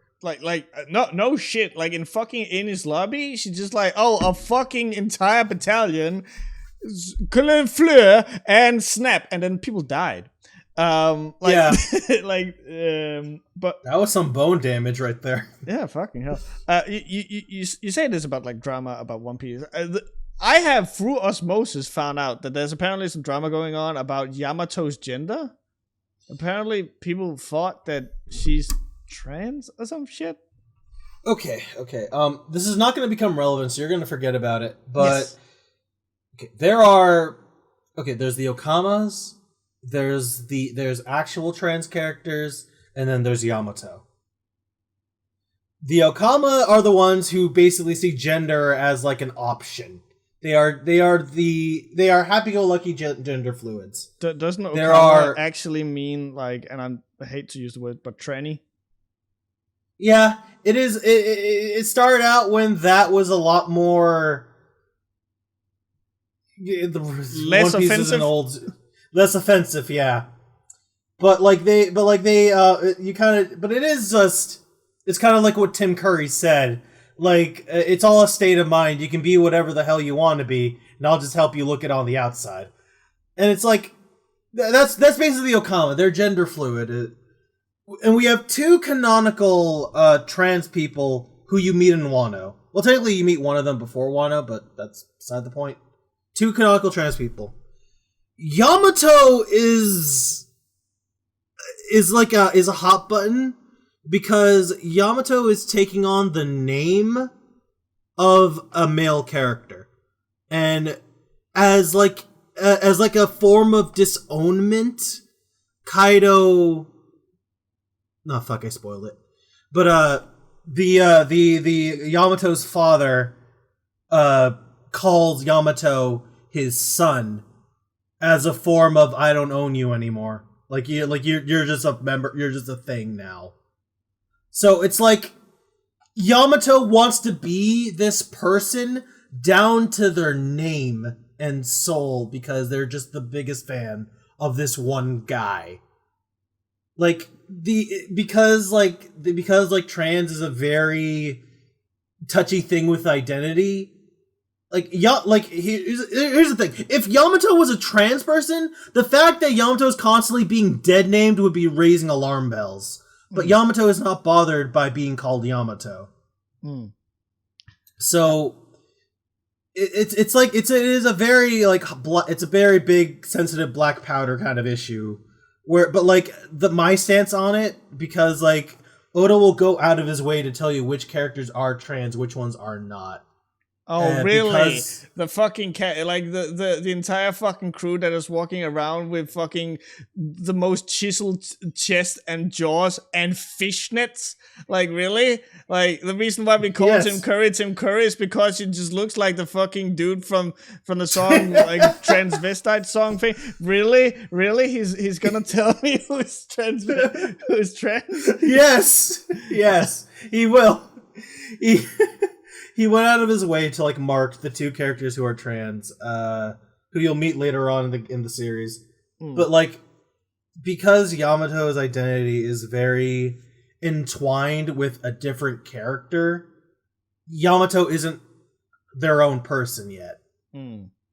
Yeah, so that's why it's a big hubbub at the moment, because Yamato is Odin. Because she wants to be Odin. She wants to be everything like this character Odin, to the point she starts calling Momonosuke her son. Okay. And I'm getting nothing. Good. You don't need to know. Point is, she's cosplaying super fucking hard as this one guy. Yeah. That's why it's an issue, because the person she's cosplaying is a guy. It becomes a question of whether or not Yamato is trans or not. But unlike other actual trans people, Yamato is not marked as one of them, and that has not been a part of their identity. So that's why it's a big button issue. None of it is relevant to the story. I'm gonna let you know that right now. Okay. Because Yamato's story has to do more with Actually, it's more. It has to do with basically inheriting the will of another character. Which I want to point out. Now that you're going to end the time skip, the concept of inherited will is going to be so fucking important. You're going to get bludgeoned to the face with it. So get used to that word. Sick. Yeah. I just like Yamato's design. She also has some big ass titties, so that's cool. Oh yeah, it's. I love that because like the manga has like pretty medium size, and like it was gonna be a question around if they were gonna lean on that because he wasn't sure if Yamato was trans. The moment it came out that Yamato wasn't, the animators wrote that as like a green check and just went out of their way to make him as fat as fucking possible. And God bless him. God bless him. Cloudy. Yeah. In case someone wants to send us a picture of some anime titties, where can they send them? Oh, that's perfect. You can send your anime titties to webcastrelief@gmail.com. So if you want, if anyone wants to send us any spoilers for Final Fantasy 14 or One Piece, where can they send it to so we can immediately throw it in the trash? They can send that to Castle Super.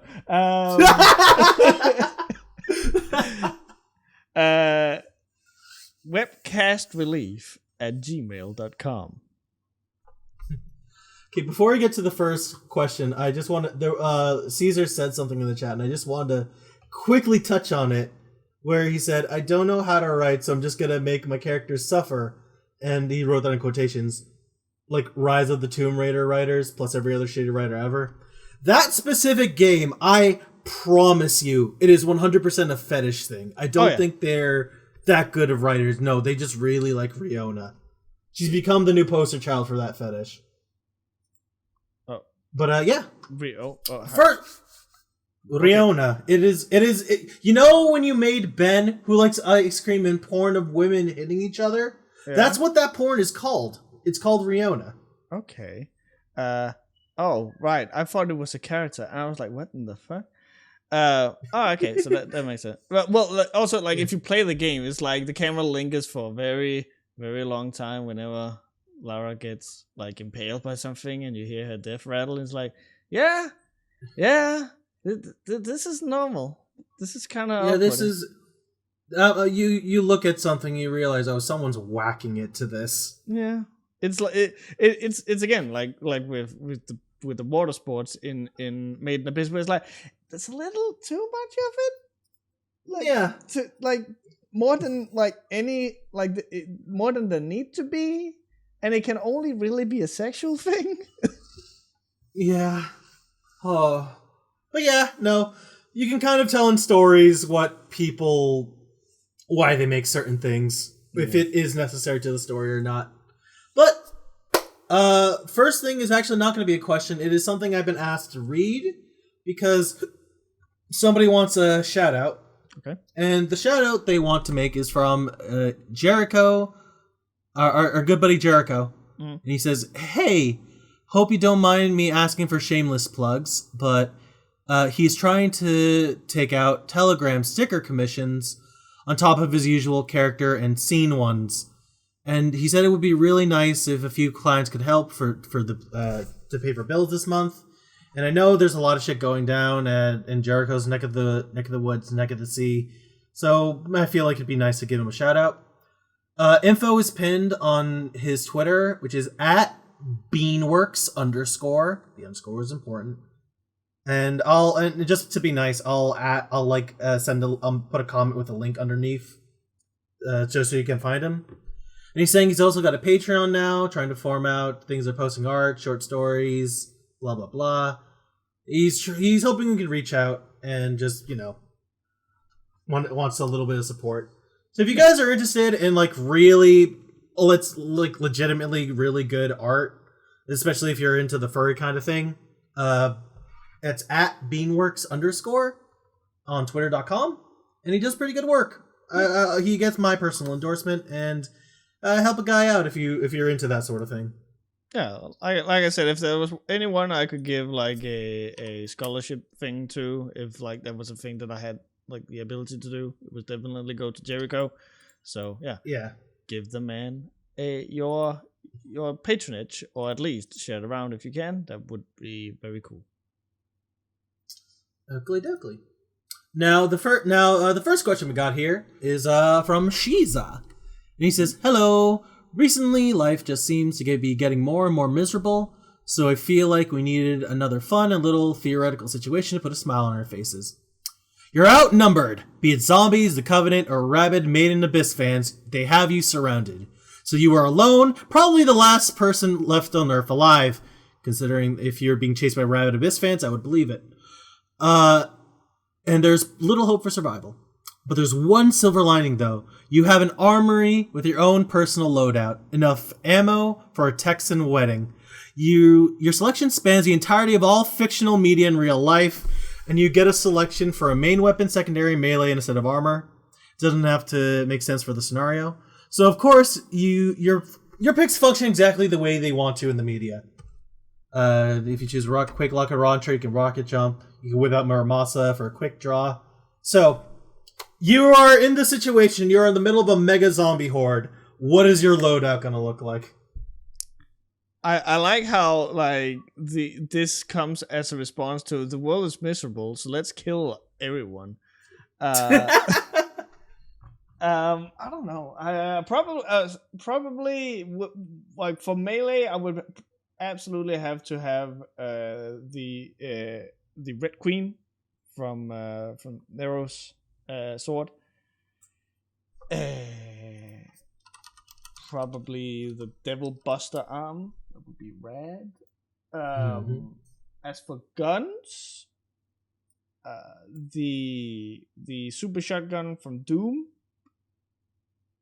and the armor, I would go for the armor that Sam has in Vanquish. Oh, it's all really cool, actually. Vanquish is like desperately underrated. I'm trying to think of what I would get. Like, for melee, I'd probably take like the Terrorblade from Terraria, because I like swords that make multiple swords and just kill everything around you. That is like one of my favorite aesthetics, no matter how dumb and silly it is. Let's see. For a main and a secondary, that was the question.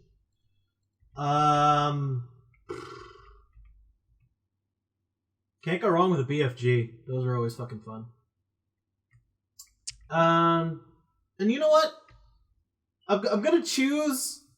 This is gonna sound weird as a secondary, but I'm gonna choose like one of those standard infinite ammo pistols that you get in like every fucking shooter known to man. Because the concept of something with infinite ammo can be used very well.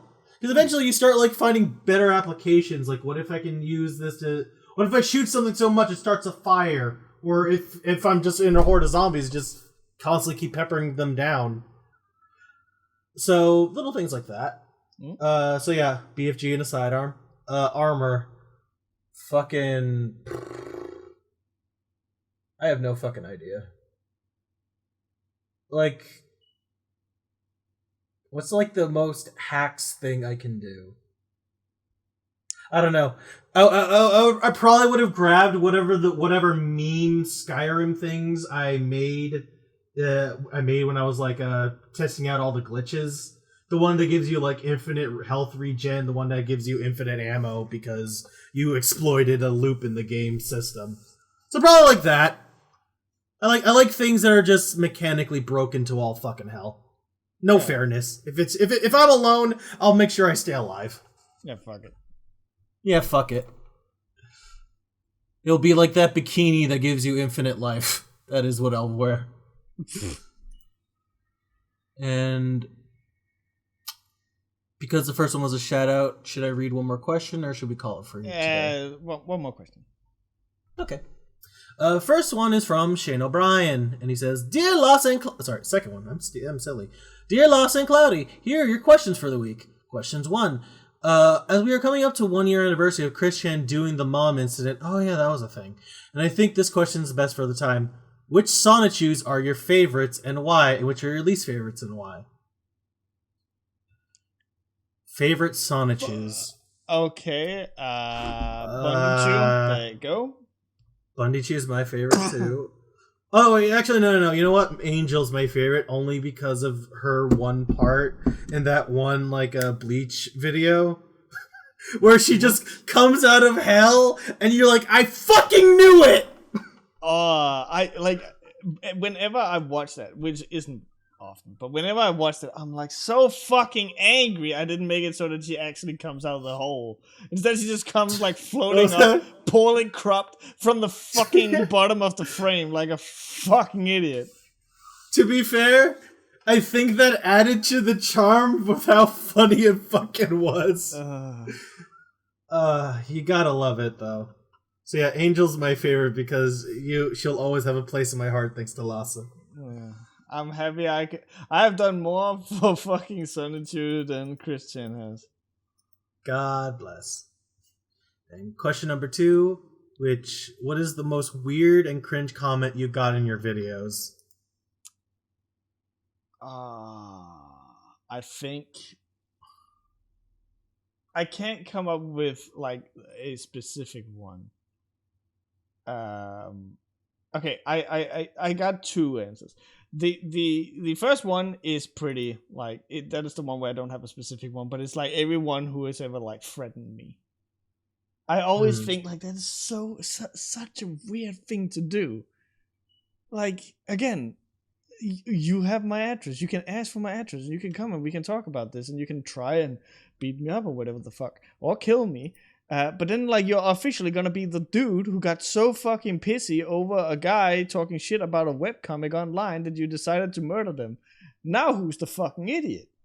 But I think, like, and the reason why it's twofold is because, like, this one it doesn't really count, but it was a comment on the House Pets forums as a response to my video, which was that my video was not a review because for it to be a review, I would have to look at what all other reviews said and then compartmentalize every review into my thoughts, which to this day, and I don't recall, it's been many years since I covered House Pets. And this is still on top of my mind as a thing I just cannot even begin to like comprehend how anyone can be this fucking stupid. Like, okay, so there cannot be a first review because if for it to be a review, it has to compartmentalize multiple other reviews into the and then reflect on your opinion on in this review. So like there cannot be a first because it has to take other sources. Yeah. I don't get it. It's so fucking like yeah, no, like I understand. I like the idea that like maybe having like I don't know, your finger on the pulse for what like the general public seems to think and comparing it to yourself. That's a cool feature, but that's never a fucking a requirement. That's fucking dumb. Because how are you going to come to your own conclusions? Yeah, it is effectively going to, like, quote-unquote, taint your opinion. Again, we've just talked about overhyping something. If you went into fucking Final Fantasy 14 and heard that it was nothing but 10 out of 10, 10 out of 10, 10 out of 10, 10 out of 10, 10 out of 10, and then you go and experience it, and you then have the experience that you now have, it's like, what the fuck? Now it feels worse because you've been hyped up so much. Oh yeah, definitely. Like, oh god, like again, the picture that got painted when it happened, it was like, oh, so what you're telling me is that I'm spending all my time and my friend is spending hard-earned money on their subs because everyone's into misery porn. Okay, that was what I came up with because Biscuit ruined it for me. Fuck Biscuit. So I am. If I hope that person is doing well, and I hope that they have seen a doctor or something, because being so dumb has got to be dangerous. Oh yeah. It's just like I hope they were actually an 8-year-old lying about their age on the internet, and then they look back and just cringe into like a singularity when they see that comment they wrote. I mean, they were reading House Pets, so probably. Oof. I actually have a response to this question because I used to post videos, and like I don't know what it was, but like it was like an old like music video I did in MapleStory. Kind of like how there used to be WoW machinimas. I made like a little like Maple machinima for music videos when I was like fucking 14. Sick. It's gone now and I can't fucking find it. But like I remember the reason I deleted it was because some people started ERPing in the comments. And I'm like, okay, I don't want to read any of this, and I don't want Google to continuously sending me updates. I'm just gonna bye. Like being at a birthday, getting an email notification on your phone, like, ooh, a comment.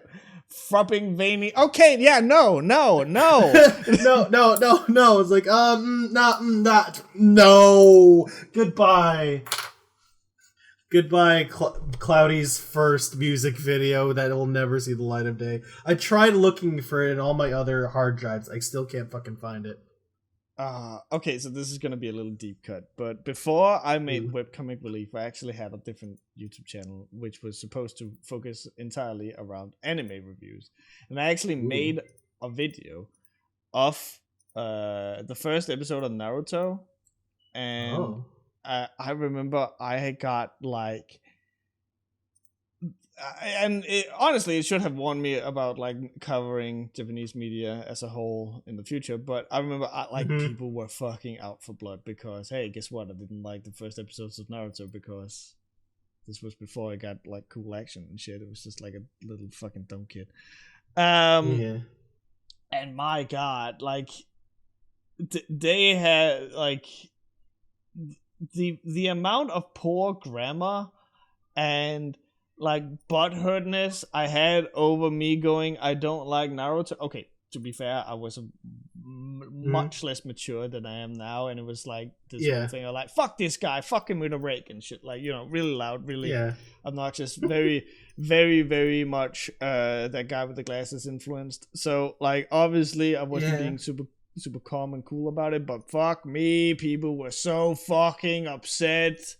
Holy fucking shit, it's a fucking Japanese cartoon, calm the fuck down. No, I can definitely believe that. Jesus fucking Christ. It's a lot. You know what, we've all matured and gotten better ever since then, so that's good. But also, jeez, bro. Jesus. You know, we came out better people by at the other side, so we're good.